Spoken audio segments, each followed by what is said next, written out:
à tous, c'est Sasa qui vous accueille pour cette troisième partie de l'interview d'Alex Desmulles que nous avons reçu récemment au micro de RTI.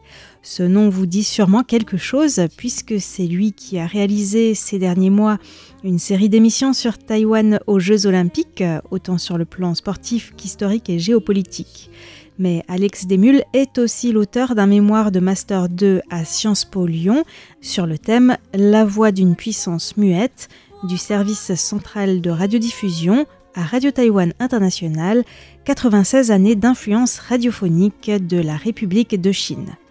Dans notre interview, nous explorons donc à ses côtés l'histoire de Radio Taïwan International, qui ne porte d'ailleurs officiellement ce nom que depuis un peu plus d'une vingtaine d'années. Dans la première partie de l'interview, Alex Desmulles avait expliqué dans quel contexte le service central de radiodiffusion, l'ancêtre de RTI, avait été créé en 1928 à Nankin en Chine. Puis il a commencé à évoquer la semaine dernière la transition de la voix de la Chine libre à Radio Taïwan International. Et c'est ce dont nous allons continuer à parler aujourd'hui en abordant tout d'abord un moment charnière en 1989 de l'autre côté du détroit en Chine. Alors retournons en studio aux côtés d'Alex Desmulles.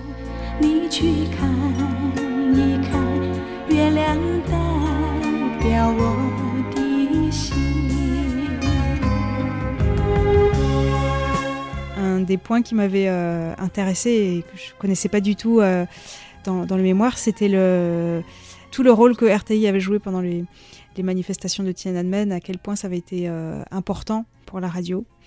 Et ça, c'était assez central en fait dans ma recherche et de la bascule du moment où RTI est devenu RTI et a arrêté d'être la voix de la Chine libre ou le service central de radiodiffusion. Pour moi, c'est vraiment ça parce que c'est un baroud d'honneur. La voix de la Chine libre a mis toutes les billes qu'ils avaient pour essayer de provoquer le soulèvement du siècle et renverser enfin les communistes et organiser donc la réunification pacifique dans une démocratie chinoise gigantesque, etc. Il y avait un programme vraiment au jour le jour de dire tel jour nous devons soutenir l'unification du mouvement à l'échelle nationale, tel jour nous devons soutenir la notion de démocratie dans la pensée chinoise, etc. Et il y avait vraiment cette idée-là. De provoquer ce soulèvement. Et au-delà de ça, même de créer un lien, de maintenir ce lien entre les Chinois du continent et les Chinois de Taïwan, un peu ce lien culturel. Et ça, c'est passé au travers des chansons, justement, parce que la voix de la Chine libre diffusait énormément de musique envers le continent. Et notamment, ce qui est assez tragique, c'est que justement, la radio a organisé une grande soirée le 3 juin 1989, sur la place Chiang Kai-shek, enfin sur la place de la Liberté au mémorial Chiang Kai-shek, pour dire nous sommes en solidarité avec les manifestants étudiants. Et puis à peine une heure dans l'événement, les journalistes qui étaient sur place ont commencé à apprendre des correspondants, donc c'était essentiellement des correspondants étudiants, qu'ils avaient sur place à Tiananmen que les tanks de l'armée populaire de libération avaient pénétré dans la ville et commencé à encercler la place. Et typiquement, il y a eu diffusé en direct vers la Chine et vers toute l'Asie une soirée où les gens de la voix de la Chine libre, avec plein de Taïwanais qui étaient venus soutenir les étudiants de Tiananmen, chantaient ensemble en soutien aux manifestants de Tiananmen, tout en sachant pertinemment qu'ils étaient en train de se faire massacrer au même moment. Et d'ailleurs, je me souviens quand j'avais aidé Lisa à faire un reportage vidéo sur l'anniversaire de Tiananmen cette année. Et l'une des personnes qu'on avait interviewées nous disait « Mais moi, à l'époque, je me sentais chinois. J'étais venu là pour soutenir les étudiants chinois à Tiananmen. » Et du coup, j'ai bien pensé à lui quand j'ai écrit cette partie-là. Après, il nous a dit bon, « Maintenant, je me sens taïwanais, mais je viens quand même soutenir la démocratie en Chine. » Mais typiquement, voilà, c'est cette période un peu... beaucoup de Taïwanais se sentaient encore chinois et ont soutenu ce soulèvement en se disant à la voix de la Chine libre, on se disait clairement c'est la dernière possibilité pour qu'il y ait un soulèvement pacifique contre les communistes, que les communistes s'effondrent et que la Chine devienne une démocratie avec Taïwan dedans, et que enfin les nationalistes aient leur heure de gloire de dire on avait raison et depuis le début on a toujours lutté pour ça et nous voilà. Et après ça, déjà la réponse des Taïwanais à l'incident, à ce qui s'est passé à Tiananmen a été peut-être un peu mitigée aussi. On commence à voir déjà des craquements sur l'identité. Beaucoup de Taïwanais qui, c'est pas qu'ils s'en fichent, c'est que ça se passe dans le pays d'à côté déjà. Et c'est un peu, voilà, c'est vraiment ça, c'est le baroud d'honneur, c'est le dernier moment où il y a ce gros événement en solidarité, où des Taïwanais vont dire ouvertement, et à la radio et sur les médias publics, et très très largement, nous sommes chinois et nous pleurons pour le peuple chinois, pour nos camarades chinois qui sont en train de mourir de l'autre côté. Et d'une certaine manière, voilà, c'est un peu ce moment-là pour moi où le chemin pour la voie de la Chine libre s'arrête, et où de toute manière la transformation administrative en Radio Taïwan International tarde pas. D'ailleurs, elle prend, si elle tarde, elle prend 10 ans, mais elle s'engage à ce moment-là en fait, et où en fait cette notion de dire on est la voix du peuple chinois libre qui parle au peuple chinois occupé disparaît vraiment. Et c'est pour ça que Tiananmen, pour moi, c'est vraiment très important même pour Radio Taïwan International, en fait. D'ailleurs, c'est au point où Deng Xiaoping, dans les rapports de consultation, ils se sont regroupés avec les anciens du PCC pour discuter de comment répondre à Tiananmen. Et Deng Xiaoping mentionne ouvertement le KMT. Et la seule présence que le KMT a dans le Tiananmen, c'est la voix de la Chine libre. C'est le futur Radio Taïwan International. Et que c'est au point où c'est une vraie variable dans la tête des leaders communistes quand ils décident de réprimer les manifestants chinois à Tiananmen. Oui, donc ça montre l'importance de la radio à l'époque. Donc Tiananmen, comme tu le disais, c'est un des jalons de cette transition d'une radio centrée sur la Chine libre, la République de Chine, à une radio plus centrée sur Taïwan. Ça se traduit aussi évidemment dans le nom de la radio. Mais j'imagine que quand même passer d'une radio qui évoluait dans un contexte de parti-État à une radio qui évolue dans un régime démocratique, ça s'est pas forcément fait du jour au lendemain.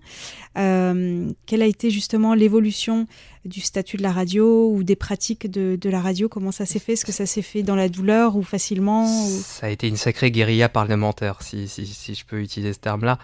En fait, le truc de la voix de la Chine libre, c'est que aujourd'hui, RTI, dans lequel on travaille, la structure de RTI, c'est la structure de la voix de la Chine libre en chinois.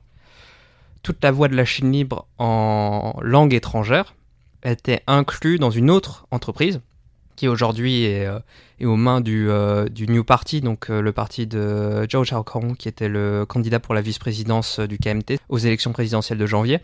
C'est la société de radiodiffusion chinoise. C'était une société que le KMT a fondée en 1949-1950, un peu dans cette optique de dire on privatise l'État-parti, on met fin à l'État-parti en arrivant à Taïwan. Ça s'est pas fait. Ça s'est pas fait parce que Jiang Jingguo est arrivé derrière et a refait sa réforme en renforçant justement l'État-parti. Et ce qui se passe, c'est qu'en 1991, les législateurs, quand ils veulent faire une radio nationale qui ne soit pas d'État, ils se retrouvent face à un enchevêtrement de radios internes. Déjà, il y a les radios de l'armée aussi, je ne vais pas rentrer dans ce sujet, parce que c'est encore pire. Mais il y a un enchevêtrement de radios qui partent un peu dans tous les sens. Et typiquement, le truc le plus important, il est coupé en deux. Et donc la question, c'est est-ce qu'on donne tout à la société de radiodiffusion chinoise ou est-ce qu'on donne tout à la voix de la Chine libre? Alors le choix au final, ça a été de tout donner à la voix de la Chine libre, mais ça, par exemple, ça a pris déjà 2 ans de prendre cette décision, de dire la société de radiodiffusion chinoise, on la privatise. Et la voix de la Chine libre, on se pose la question après. Et là, la question de la privatisation de la voix de la Chine libre. Les législateurs se posent la question de savoir si avoir une radio privée d'État, ça fonctionne, ou est-ce qu'il faut que ce soit absolument une radio publique, ou est-ce qu'il faut absolument que ce soit une radio d'État. Et là, c'est pareil, c'est encore 3-4 ans de débat. Et au final, donc, on arrive avec ce statut un peu étrange d'entreprise publique d'État, donc qui est une entreprise publique qui est liée à l'État, mais qui a un board qui est nommé en partie par le gouvernement. Et ça a pris 10 ans de négociation parce que la loi passe en 1998.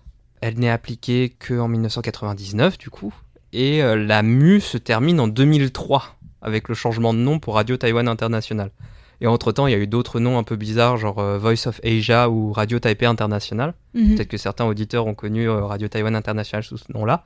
Radio Taipei International, d'ailleurs, c'est la même logique que Taipei chinois. C'était en se disant, on peut pas dire Taïwan, mais on n'est pas non plus la République de Chine. Et en fait, ça n'a pas tenu 1 an. Pourquoi cette question-là? C'est aussi parce qu'il y avait encore beaucoup de Waishenren, donc les continentaux, dans l'administration de la radio. Il y avait beaucoup d'anciens militaires, c'était une radio militaire ici aussi pendant la guerre froide. Et du coup, ils s'opposaient vraiment à cette notion de taïwanisation en fait, de la radio. Pour eux, c'était encore la Chine, quoi. Donc Radio Taïwan International, mais qu'est-ce que c'est que ce nom-là, quoi? C'est la voix de la Chine libre, à la limite, ou alors c'est le service central de radiodiffusion. Mais... Et au final, ça s'est fait du coup sous Chen Shui-bian, ça s'est terminé sous Chen Shui-bian surtout. Du DPP, donc du DPP. Donc, avec ce changement de nom, Radio Taïwan International. Tiffen me disait que ça avait été très long, très compliqué, et même au sein de la radio, c'était pas tendu, mais c'était quand même un débat qu'on évitait d'avoir.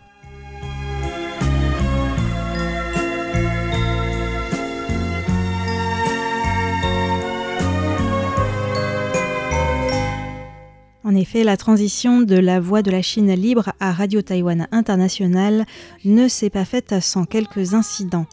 Une poignée de journalistes apologistes pro-chinois qui répétaient dans chaque émission que Taïwan était chinoise ont fini par être écartés. Aujourd'hui, on est très loin de cette époque et Radio Taïwan International nous semble être un nom qui va de soi. Dans son mémoire, Alex Desmules aborde aussi le fait que la société de radiodiffusion chinoise a été épinglée dans l'affaire des biens mal acquis du parti nationaliste, le Kuomintang. Les bâtiments de la radio étaient d'ailleurs à l'époque juste à côté du siège du KMT. Après une procédure judiciaire, le parti a dû céder ce bâtiment pour $1 taïwanais symbolique, car c'était un bien mal acquis. Quant à la société, elle a été vendue au politicien homme d'affaires Zhao Shaokang, dont nous avons parlé tout à l'heure. La semaine prochaine, dans la suite de cet entretien, Alex Desmules évoquera notamment quelle est la place de RTI dans le soft power taïwanais vis-à-vis de l'étranger. Nous vous donnons donc rendez-vous mercredi prochain.